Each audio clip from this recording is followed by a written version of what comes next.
Hello and welcome to Buildings of Tomorrow. My name is John Lester, and on this episode we'll be talking about how we can avoid creating slaves to technology as we integrate more technology into our daily lives.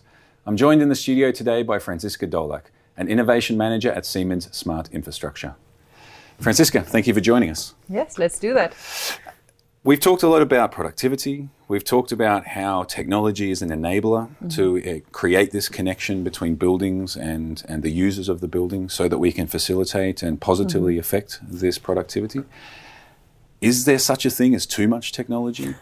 Oh, there absolutely is. So really when we started off on this quest of really identifying what's happening there in the office space and how people are feeling and how does it make them feel and what's actually happening, we look at some of the most tech advanced and supposedly smart buildings around the globe. And it was honestly a bit shocking what we found. I really have to say, no, it was really scary. So specifically in this one building, we talked to people like several, it was a multi-tenant building, so different people from different walks of life. So really any age group, very tech savvy or less tech savvy. So really anything. But what all of them had in common is they really felt like, as you also in your introduction statement said, as a slave to technology. It made me feel really bad. And then we started looking into, so why is that? And they said, right, there are so many things and I have to input this and this and this and there. There's very little that I can still do manually. And it's just more like, right, I think they described it like, it feels like I'm feeding a robot, right? Okay. But the question was, what is it giving back to me? Right, so they felt there were so many tools, so many interactions that they were spending their whole time giving information, but had lost the connection with their actual surroundings. Yes, so I think it's really this loss of control, this feeling of like, oh, different system, once again, I have to rethink, and you're obviously also starting to think, is this thing always on, or what's really happening? Is it accessible? It feels like a huge strain, and we also at the same time saw that the numbers of really absenteeism really went high up, where people then rather decided to do a lot more home office, and that's not what you want as an employer or building owner, right? Because you've created this gem of a building, and you want to get people there together to foster this community and to help people inspire each other. Okay, so in the process of trying to achieve a more productive space and understand the surroundings better and to create a more productive place for people to come, they'd actually taken it a step too far and created something that destroyed all of that approach. Yes, exactly. And how do we know? How do we know if we go one step too far? I think, sometimes a gut feeling, I think usually is a good indicator, at least I feel, right? Thinking about how does those things fit together.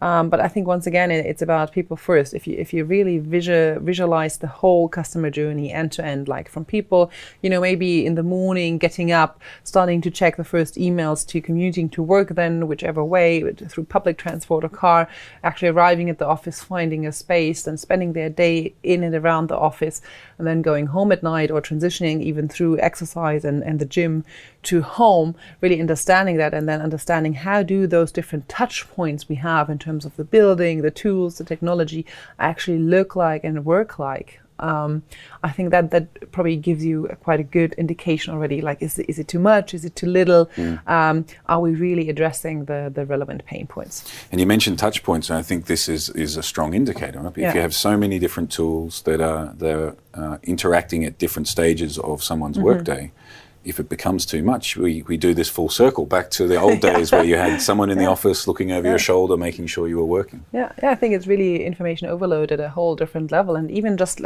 taking the aspect of IT tools out of it, right? You get emails, you get maybe a phone call, an SMS, or people just, walking by your desk and talking to you.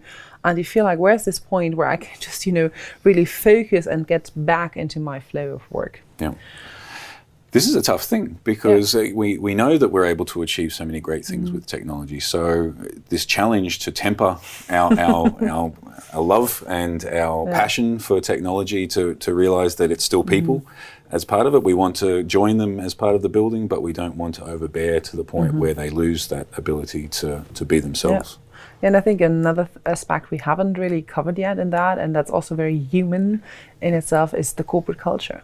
So whatever you realize in terms of the physical environment, the furniture, the actual space, the technology in and behind it, it needs to fit to the corporate culture.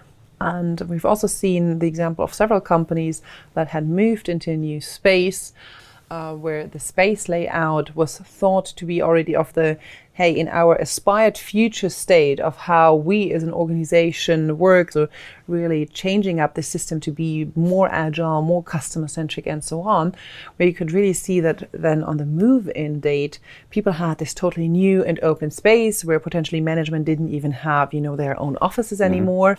And it just didn't work because culture-wise and in terms of the change process, people were just not ready for this new type environment. They didn't know how to behave, so they started feeling really, really uncertain.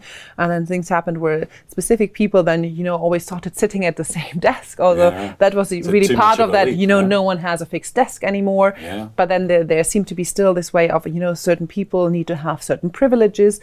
And it just wasn't ready. So the space was there and was very different, but it really made people feel like, oh, what to do here? Yeah, and this is a challenge as well, because as you say, you read the knowledge that we have now, you read the research, you see it working in certain places. It doesn't mean that we can pack up one day and accept and absorb a completely new way of working without changing also the way that we interact as employees, as companies with the industry. And having said that, it's really a change process, and I think one really needs to live the change in order to change. And otherwise, you're somewhat a little bit, at least, probably having some blind spots and set up to fail, because it always should be a prototype. It always should be evolving over time and growing together with the people. That's an interesting topic. I think we'll have some more to talk about that at some point. Yeah, let's do that. Thank you very much for your time. Thanks. And thank you all for joining us here on Buildings of Tomorrow. Please comment, like, and share this episode, and also ensure to subscribe to us here on this channel. We'll see you again soon.